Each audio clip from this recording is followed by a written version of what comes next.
ओम। सर्वप्रथम प्रणव ध्वनि ओम का उच्चारण।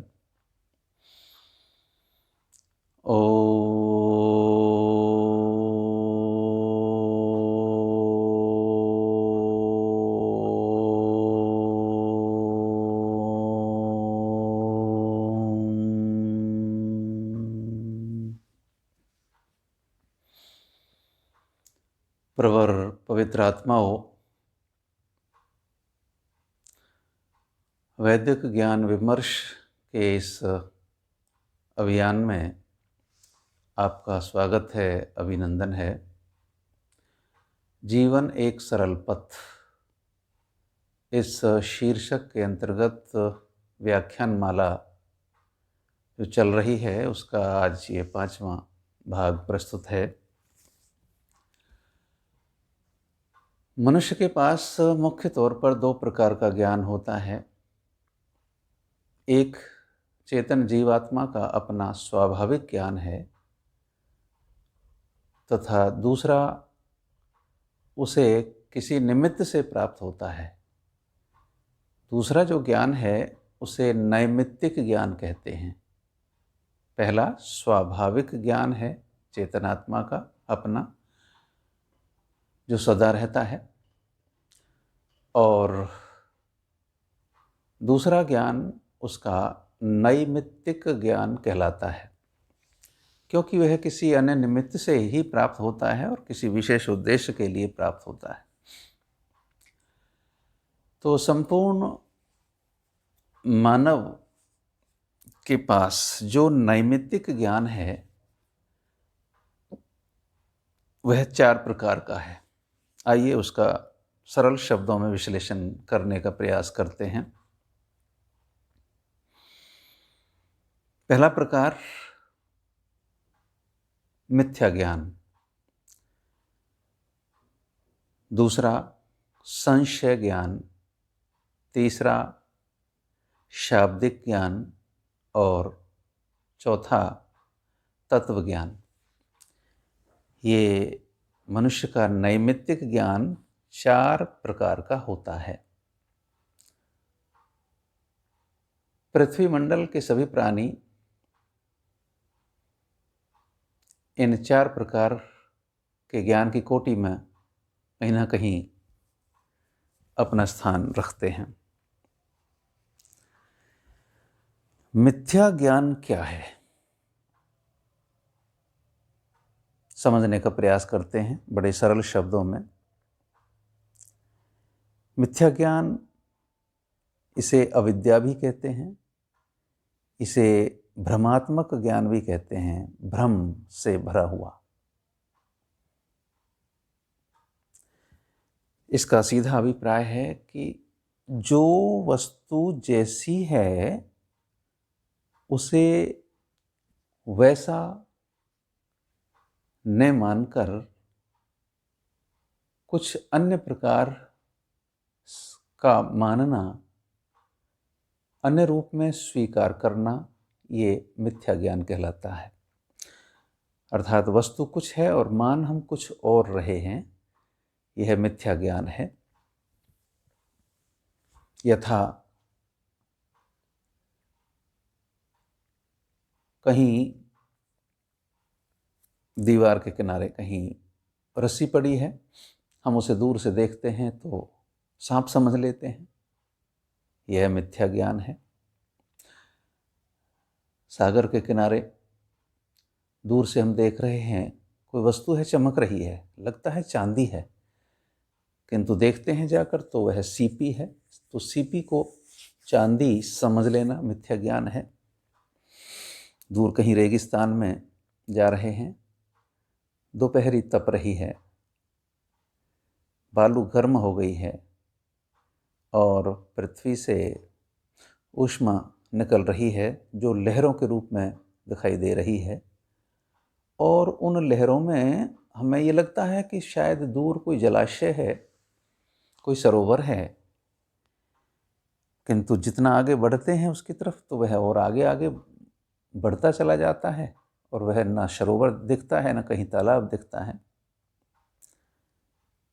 इसे मृग मरीचिका कहते हैं। रेगिस्तान का मृग ऐसे ही प्यासा जल की तलाश में निरंतर आगे बढ़ता बढ़ता दौड़ लगाता है। जहाँ लहरें उठ रही हैं, जलाशय जहाँ दिखता प्रतीत होता है, मुंह मारता है तो मुंह में गर्म रेत बालू उसके मुंह में आती है। इस तरह आगे बढ़ते बढ़ते अपने प्राण दे देता है। मनुष्य की दशा भी शायद संसार के इस रेगिस्तान में यही है। सुख की खोज करता करता करता करता निरंतर चलता है। कभी सुख की खोज अपार धन संपदा में ढूंढने लगता है, कभी ख्याति और कीर्ति में अपना सुख ढूंढता है, कभी परिवार की शक्ति में अपना सुख ढूंढता है। और एक दिन समय आता है कि यह सुख उसके लिए वही मृग मरीचिका बनकर रह जाती है, भटकन बनकर रह जाती है। यह मिथ्या ज्ञान है। मिथ्या ज्ञान के अनेक उदाहरण प्रस्तुत हो सकते हैं और मनुष्य कदम कदम पर इस मिथ्या ज्ञान से दो चार भी होता है, सामने आता है। जीवन की सच्चाई यह है कि संसार में दुखों का मूल कारण मिथ्या ज्ञान ही है। संसार में सुख का मूल कारण तत्व ज्ञान ही है। हमारा वैदिक दर्शन यही हमें समझाता है, यही आदेशित करता है, अनुदेश करता है, उपदेश करता है कि हमें जीवन में तत्व ज्ञान प्राप्त करना चाहिए। यदि अपना कल्याण हमें करना है, मोक्ष प्राप्ति हमें करनी है, ईश्वर का उत्तम आनंद यदि हमें प्राप्त करना है, तो हमें अवश्य ही तत्व ज्ञान की तरफ बढ़ना होगा, मिथ्या ज्ञान को त्यागना होगा। महर्षि गौतम ने अपने दर्शन में ये स्पष्ट किया है, दुख जन्म प्रवृत्ति दोष मिथ्या ज्ञानानाम उत्तरोत्तर अपायात तदनंतर अपायात अपवर्गा। मनुष्य दुखों से बचना चाहता है तो मिथ्या ज्ञान को हटाना ही होगा। मूल कारण मिथ्या ज्ञान है दुखों का। यह हमारे ऋषि महर्षियों ने स्पष्ट रूप से समझाया है। हम क्या माने बैठे हैं? हम अनित्य पदार्थों को नित्य माने बैठे हैं, यह मिथ्या ज्ञान है। हम सोचे बैठे हैं यह शरीर हमारा सदा रहेगा, यह मिथ्या ज्ञान है। हम समझे बैठे हैं हमारी धन संपत्ति सदा हमारे पास रहेगी, किंतु नहीं रहनी है, एक दिन सब खिसक जानी है, छोड़नी है, यह मिथ्या ज्ञान है। हम समझे बैठे हैं कि ये शरीर चेतन है, किंतु नहीं, यह जड़ है। जड़ शरीर को चेतन समझना मिथ्या ज्ञान है। अनित्य वस्तुओं को नित्य समझना मिथ्या ज्ञान है।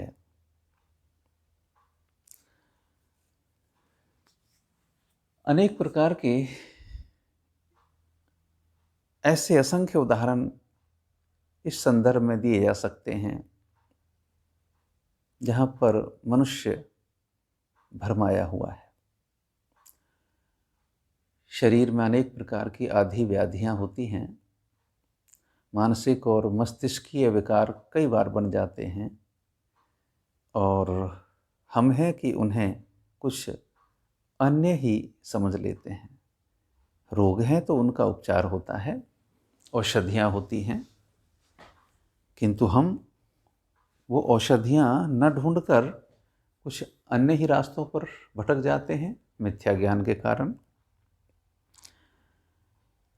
कहीं भूत प्रेत, डाकिन शाकिन,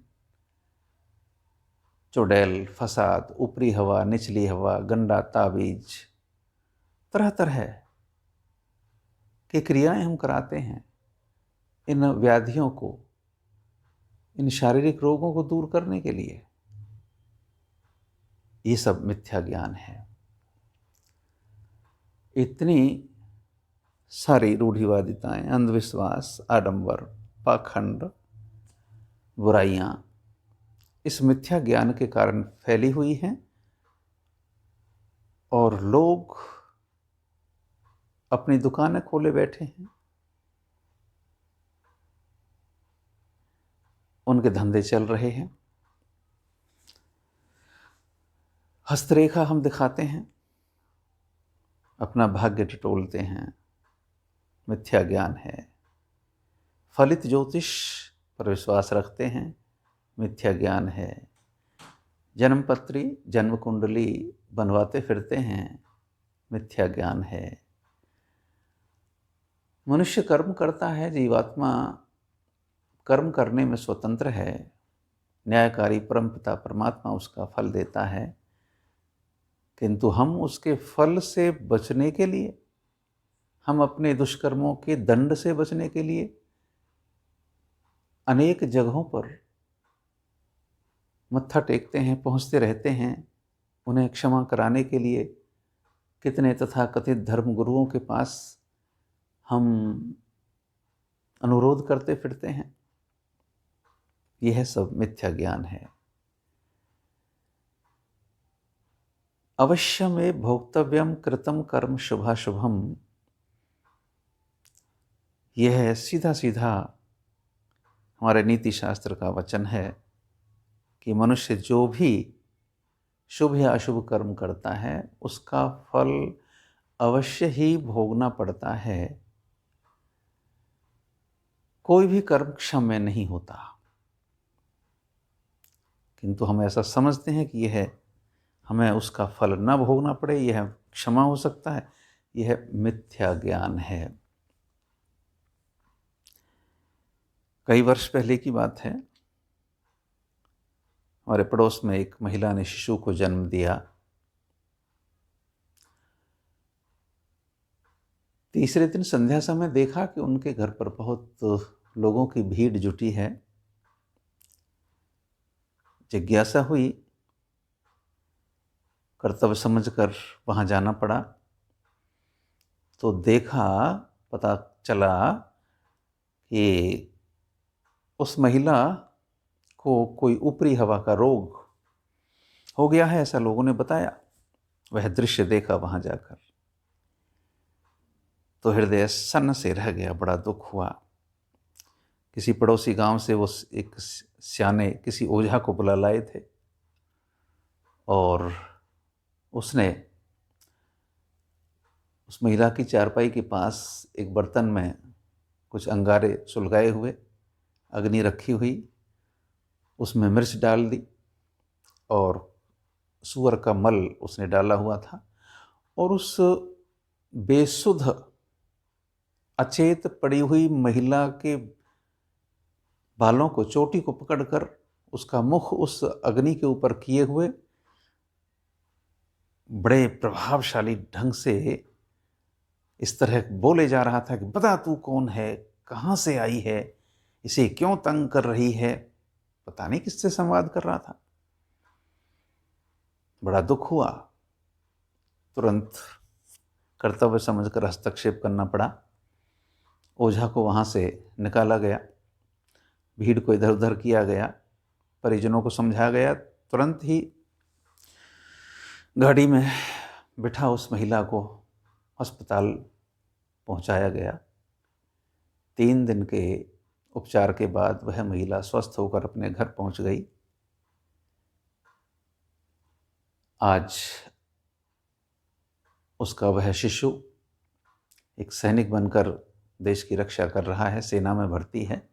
वह महिला स्वस्थ है, अपने गृहस्थी जीवन का कर्तव्यों का पालन कर रही है, जीवन जी रही है। ऐसी दशाएं अनेक बार होती हैं।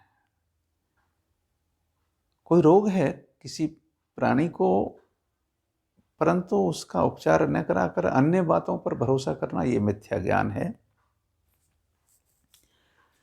इस मिथ्या ज्ञान से बचने की आवश्यकता है। लोग तर्क देते हैं, अरे नहीं, भक्ति के इस प्रकार के विषयों में तर्क नहीं किया करते, ये मानने की बात है। माने तो देव, नहीं तो भीत का लेव, ऐसे ऐसे तर्क देते हैं। अरे भाई, सीधी सीधी बात है, देव है तो देव स्वीकार करो, लेव है तो लेव स्वीकार करो। सत्य को ग्रहण करने में समस्या क्या है? ऐसे मानने से काम तो नहीं चलता। कंकड़ है, उसमें हम गुड़ की डली की कल्पना करें, उसको मान लें, तो क्या वह गुड़ का काम दे पाएगी? वह कंकड़ की, जिसको हमने गुड़ की डली समझा है। ये मिथ्या ज्ञान है। किंतु लोग हैं कि तर्क देते हैं। मिथ्या ज्ञान है, हम आत्मा को ईश्वर का, परमात्मा का अंश समझते हैं और उदाहरण देते हैं। ईश्वर अंश जीव अविनाशी, किसी राम भक्त अवधी भाषा के महाकवि की एक चौपाई है। इस तरह उदाहरण प्रस्तुत करते हैं। यह मिथ्या ज्ञान है। क्या आत्मा और ईश्वर समान है? क्या आत्मा ईश्वर का ही अंश है? कैसे? क्या ईश्वर के सारे गुण उस आत्मा में विद्यमान हैं? कुछ गुण समान हैं, किंतु सर्वांश में नहीं। मान लिया ईश्वर चेतन है, आत्मा चेतन है, दोनों समान है। ईश्वर निराकार है, जीव आत्मा भी निराकार है, ये समानता है दोनों में। किंतु ईश्वर सर्वव्यापक है, क्या आत्मा सर्वव्यापक है? नहीं तो। ईश्वर सर्वज्ञ है, क्या आत्मा भी सर्वज्ञ है? नहीं तो, अल्पज्ञ है। ईश्वर सर्वशक्तिमान है, क्या आत्मा भी सर्वशक्तिमान है? नहीं तो।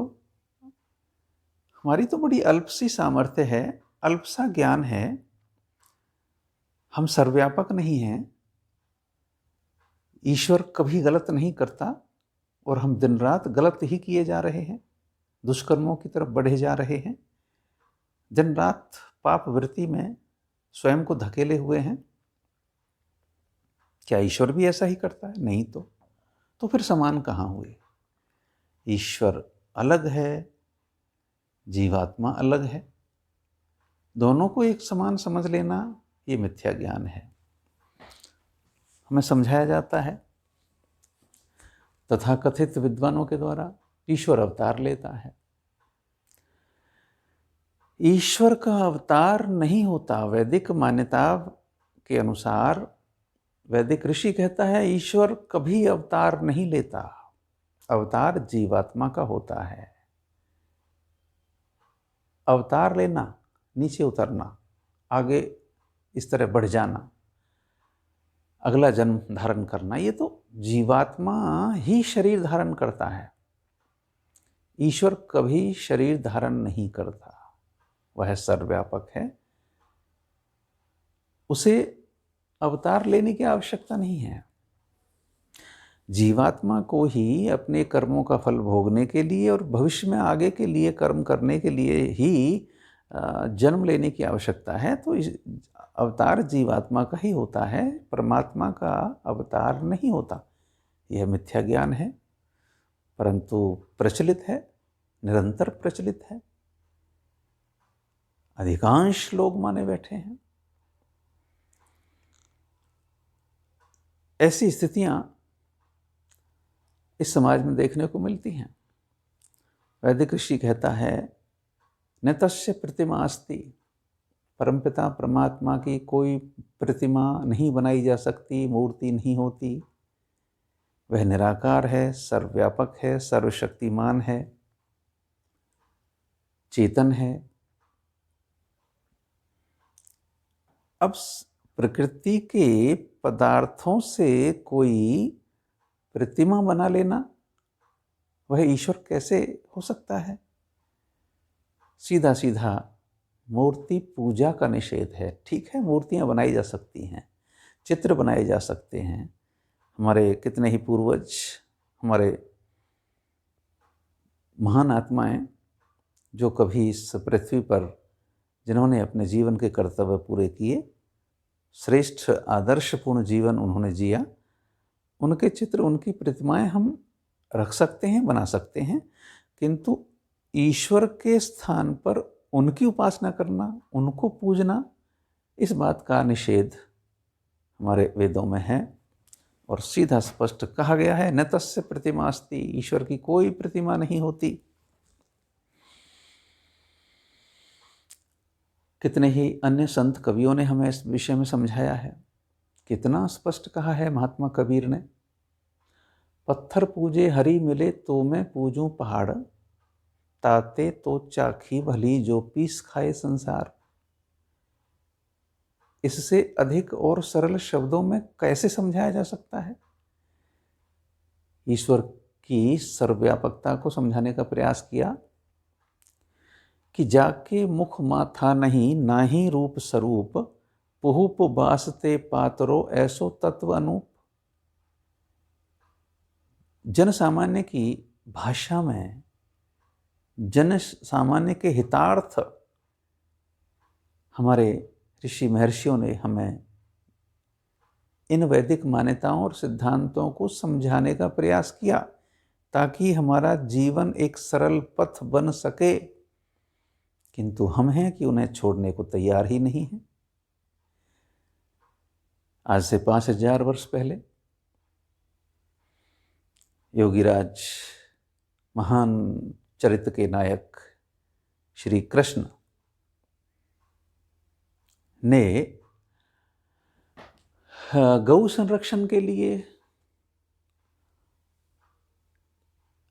गोवर्धन पर्वत को एक पशु चारागाह के तौर पर अलग से सुनिश्चित वो स्थान किया गया।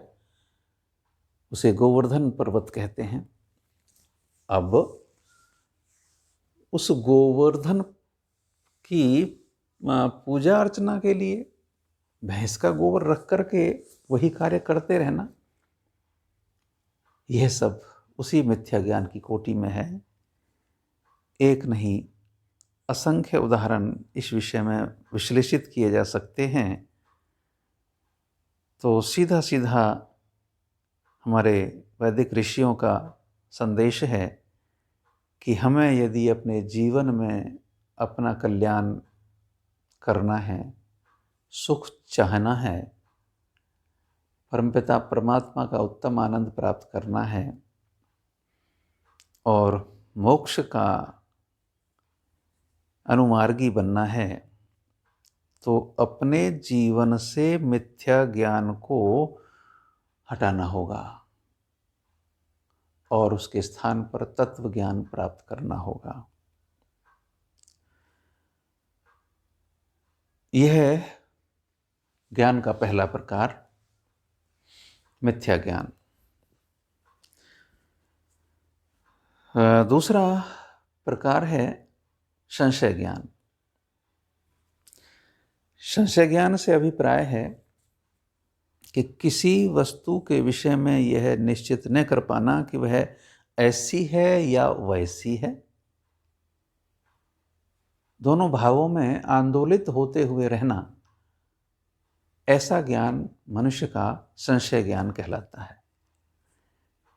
जैसे ईश्वर के ही विषय में साधारण मनुष्य झूलता रहता है, पता नहीं ईश्वर है या नहीं है। ईश्वर निराकार है या साकार है, ईश्वर अवतार लेता है या नहीं लेता है, पता नहीं, संशय। जब इस तरह दुविधाग्रस्त की स्थिति में जब मनुष्य रहता है तो उसे संशय ज्ञान कहते हैं। परंतु वही ज्ञान जब एक निश्चय में बदल कर चल देता है तो या तो वो मिथ्या ज्ञान की तरफ जाता है, दूसरा रास्ता तत्व ज्ञान की तरफ खुलता है। एक बात तो उसमें से ठीक है, एक विकल्प तो उसमें से उचित ही है। तो जहाँ पर अनिश्चय की स्थिति हो, ऐसा ज्ञान मनुष्य का संशय ज्ञान कहलाता है। तीसरा ज्ञान होता है शाब्दिक ज्ञान। शब्दों में मनुष्य बहुत कुछ जाने हुए होता है। अनेक धार्मिक लोगों के प्रवचन में सुन लेता है या अन्य साहित्य पढ़ लेता है, शब्दों में जान लेता है, स्वाध्याय कर लेता है, योगी सन्यासियों के, विद्वान महात्माओं के प्रवचन सुन लेता है, वैदिक साहित्य पढ़ लेता है, और ऐसा सब प्रयास करके वह शब्दों में बहुत कुछ जान लेता है। उसका जो ज्ञान है वो शाब्दिक ज्ञान है। यदि वह व्यवहार में नहीं उतर पाया तो वो मात्र शाब्दिक ज्ञान रह जाता है। वही शाब्दिक ज्ञान यदि व्यवहार में उतर गया तो वही तात्विक ज्ञान बन जाता है।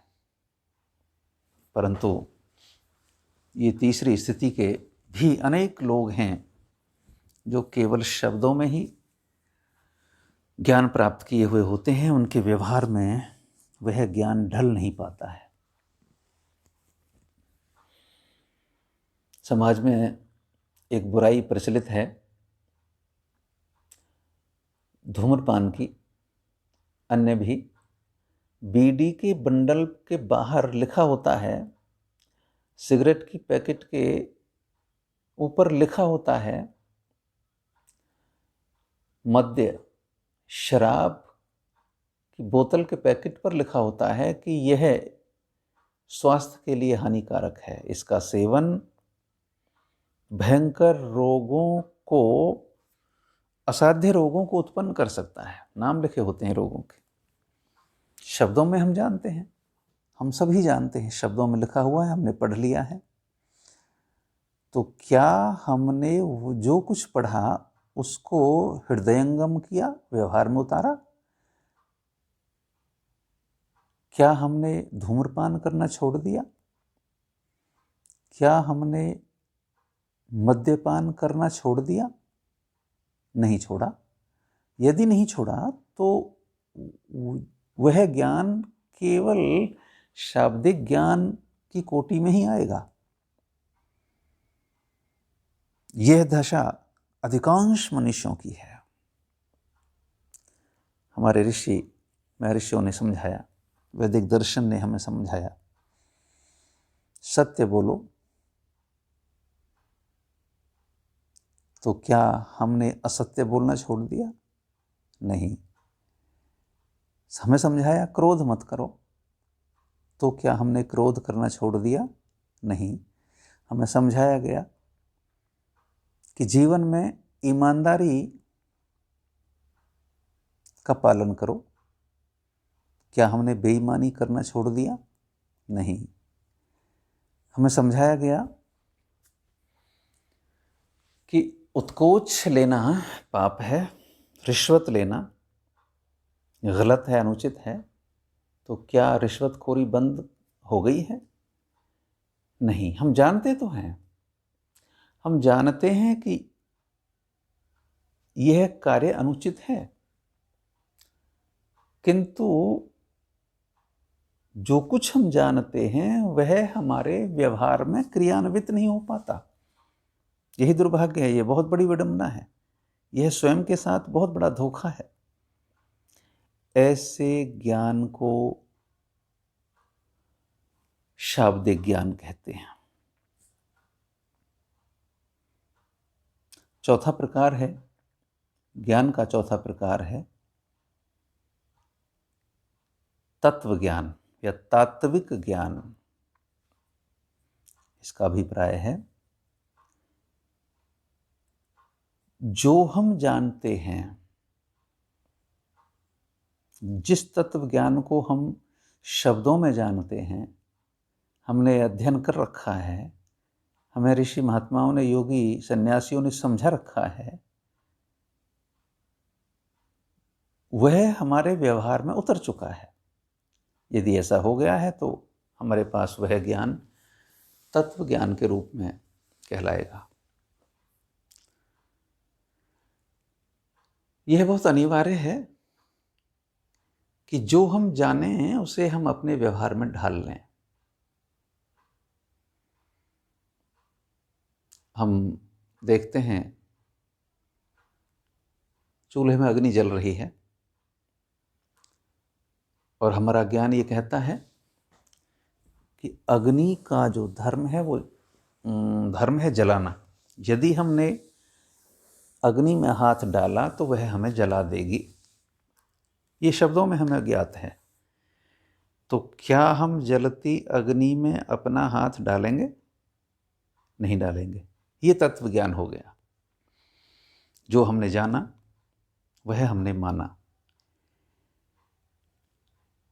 हमें ज्ञात है कि गहरे जल में यदि हम तैरना नहीं जानते हैं तो गहरे जल में पहुंचकर हम डूब जाएंगे। जल हमें डुबो देगा, चाहे जल गंगा का है, चाहे किसी सागर का है। तो यह ज्ञान हमें है, तो क्या हम गहरे जल में अपनी पैठ बनाएंगे? क्या गहरे जल में हम घुसेंगे? नहीं घुसेंगे। ये तत्व ज्ञान है। हमारे पास से ही बिजली की तारें गुजर रही हैं, हमें पता है इसमें 220 वोल्टेज का तेज करंट है। हमें ज्ञात है शब्दों में कि यदि हमने इन तारों को स्पर्श किया तो हमें शॉक लगेगा, हम धड़ाम से गिर जाएंगे, कुछ भी अनहोनी ऐसी घटना घट सकती है। ये हमें शब्दों में ज्ञात है कि बिजली करंट मारती है, शॉक मारती है। तो क्या हम उस बिजली के तारों को स्पर्श करेंगे? नहीं करेंगे। ये हमारा तात्विक ज्ञान है। हमें तत्व ज्ञान के द्वारा समझा दिया गया वैदिक ऋषियों ने, विद्वत महात्माओं ने, कि ईश्वर सर्वव्यापक है। संसार के प्रत्येक कण कण में ईश्वर विराजमान है और सारा संसार और सारा ब्रह्मांड ईश्वर में विद्यमान है। ईश्वर सर्वव्यापक है। यदि हमने यह शब्दों में सीख लिया है, जान लिया है, हृदय में उतार लिया है, तो क्या हम कभी दुष्कर्म करेंगे? क्या हमारा कभी कोई कदम किसी गलत कार्य के लिए फिसलेगा? ऐसा नहीं हो सकता। यदि हमने हृदय में स्वीकार ही नहीं किया है, केवल जानते ही हैं, तो फिर हम कुछ भी कर सकते हैं। हम चले जा रहे हैं सड़क पर, आगे चौराहा है, वहाँ देखते हैं पुलिस की गाड़ी खड़ी है। पुलिस के पास चालान बुक भी है, चेक कर रहे हैं। लाल बत्ती है, हम रुक जाते हैं। हमें सामने पुलिस का भय है, शब्द ज्ञान है हमारे पास कि यदि हमने लाल बत्ती क्रॉस की, उस पर लाल बत्ती होते हुए आगे बढ़े तो हमारा चालान काट दिया जाएगा। शब्दों में ज्ञान है तो हम उसका पालन करते हैं, हम रुक जाते हैं। यह तत्व ज्ञान है। पुलिस ना हो, लाल बत्ती हम धड़ल्ले से पार करते चले जाते हैं।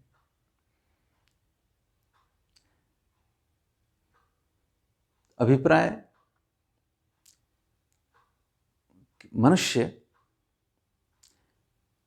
इन 4 प्रकार के ज्ञान की स्थिति में है। सारा का सारा संसार, उसके पास जो भी नैमित्तिक ज्ञान है इन 4 वर्गों में है। संसार के अधिकांश लोग मिथ्या ज्ञान में डूबे उलझे पड़े हैं।